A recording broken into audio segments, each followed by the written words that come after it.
Reçu 2018, un message d'une sœur de l'enlèvement et le concubinage. À mes frères et sœurs, nous devons nous préparer pour l'enlèvement. Actes 2, 17. Dans les derniers jours, dit Dieu, je répandrai de mon esprit sur toute chair. Vos fils et vos filles prophétiseront. Vos jeunes gens auront des visions et vos vieillards auront des songes. Oui, sur mes serviteurs et sur mes servantes, dans ces jours-là, je répandrai de mon esprit et ils prophétiseront. Donc, une vision se présente toujours sous un aspect prophétique. 1 Timothée 4, 1 à 3. Mais l'Esprit dit expressément que, dans les derniers temps, quelques-uns abandonneront la foi, pour s'attacher à des esprits séducteurs et à des doctrines de démons, par l'hypocrisie de faux docteurs portant la marque de la flétrissure dans leur propre conscience, prescrivant de ne pas se marier et de s'abstenir d'aliments que Dieu a créés pour qu'ils soient pris avec action de grâce par ceux qui sont fidèles et qui ont connu la vérité. Ou bien, Jude 1, 17 à 19. Mais vous, bien-aimés, souvenez-vous des choses annoncées d'avance par les apôtres de notre Seigneur Jésus-Christ.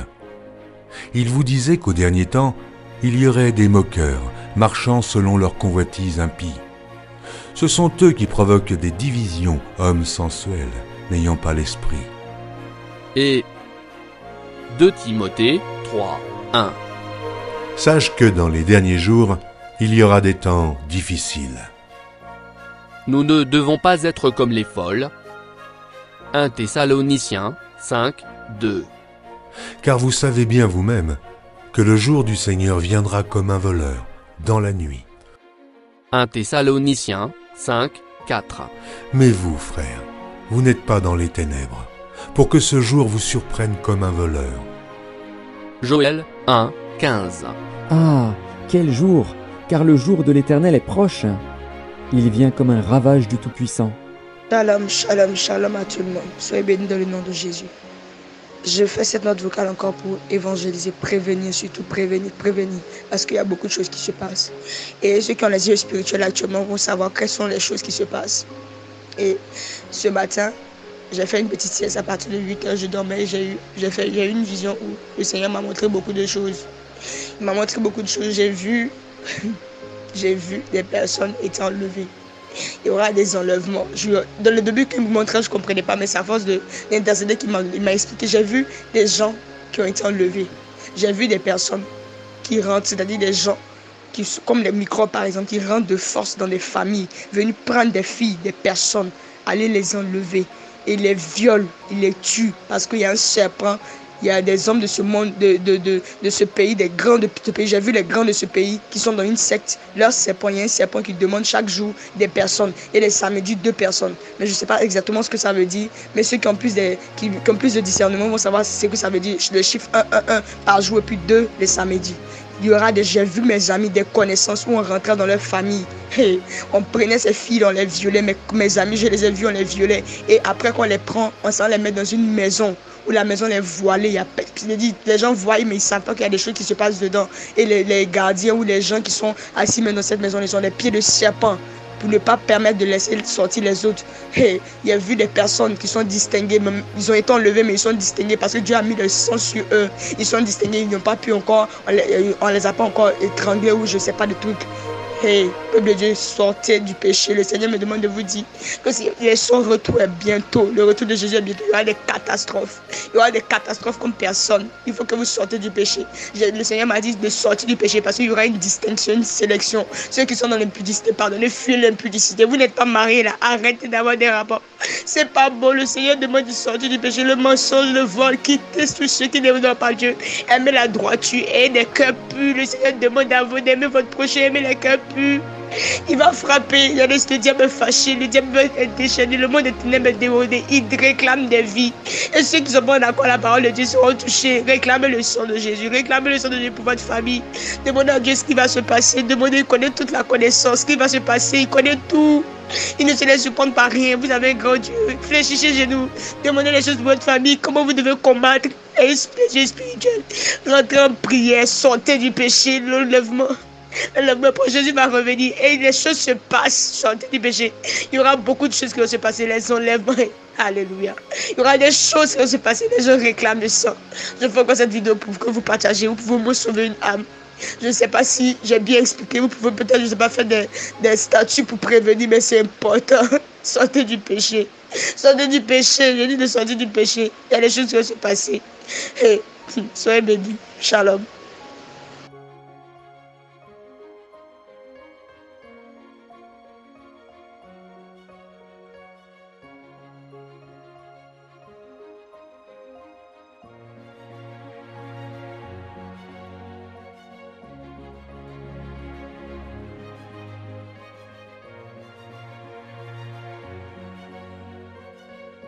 Ceux qui ne sont pas préparés auront des surprises désagréables. Avez-vous toujours fait vos devoirs? Sortez du péché, afin que vous ne participiez point à ces péchés, et que vous n'ayez point de part à ces fléaux. Selon les prophéties, une grande partie de l'humanité pourrait être amenée à disparaître, lors des châtiments. Séisme, tsunami, inondation, incendie, tempête, chute de météorites, milliers de poissons morts et autres calamités. Satan sait qu'il ne lui reste que très peu de temps, et il fait tout ce qu'il peut pour persécuter le peuple de Dieu, et égarer le plus de personnes possible. Souvenez-vous de cette parole. Matthieu 24, 32. Instruisez-vous par une comparaison tirée du figuier. Dès que ses branches deviennent tendres et que les feuilles poussent, vous connaissez que l'été est proche. Que ferez-vous quand l'été est proche? Vous mettrez un manteau? Je ne crois pas. Nous devons nous préparer d'avance, comme Noé, mais pas quand le déluge vient, ça sera trop tard. L'homme est né pécheur, et en tant que tel, il ne peut accéder au royaume des cieux, car rien d'impur ne peut entrer dans le royaume de Dieu. C'est pour cela qu'il nous a envoyé son Fils unique Jésus-Christ, pour nous racheter de nos fautes, et du péché originel, et ainsi nous permettre d'entrer au royaume des cieux, par son sacrifice, et le sang qu'il a versé pour nous sur la croix. Jean 14, 1 à 3. Que votre cœur ne se trouble point. Croyez en Dieu, et croyez en moi.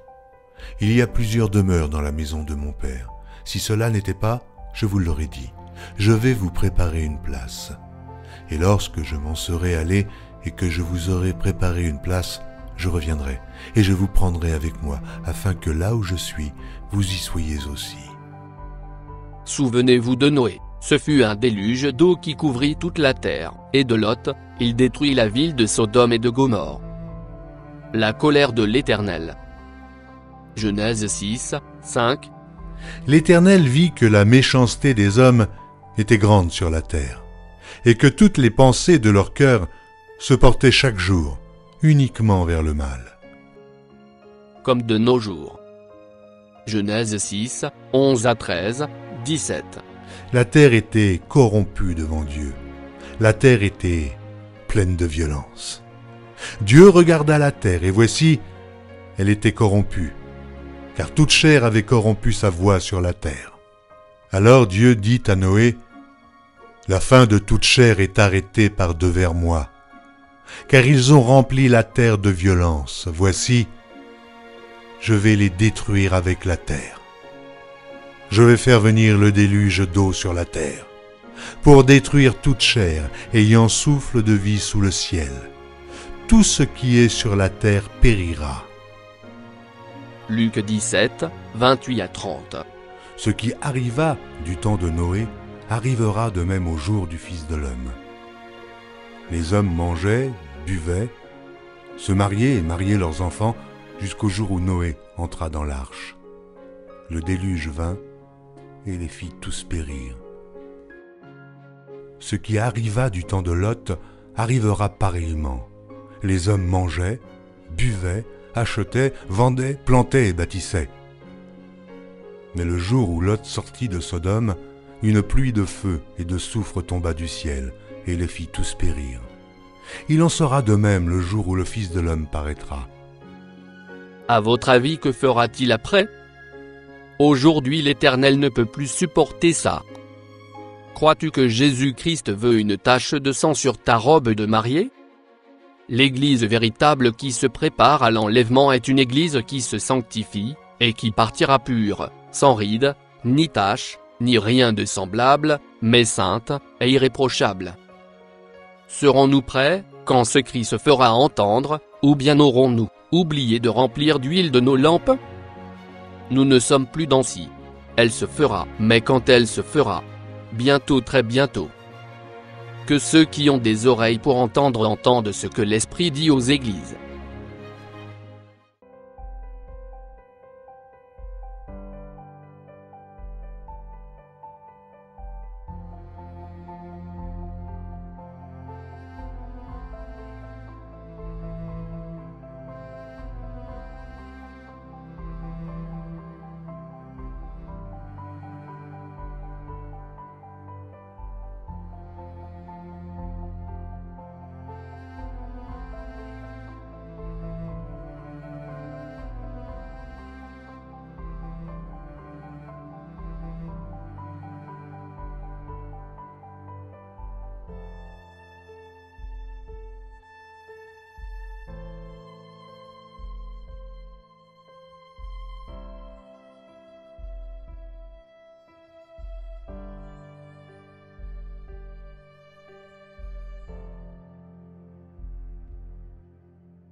Encore une fois je vous dis, repentez-vous, car le royaume des cieux est proche. Dieu vous bénisse et vous protège.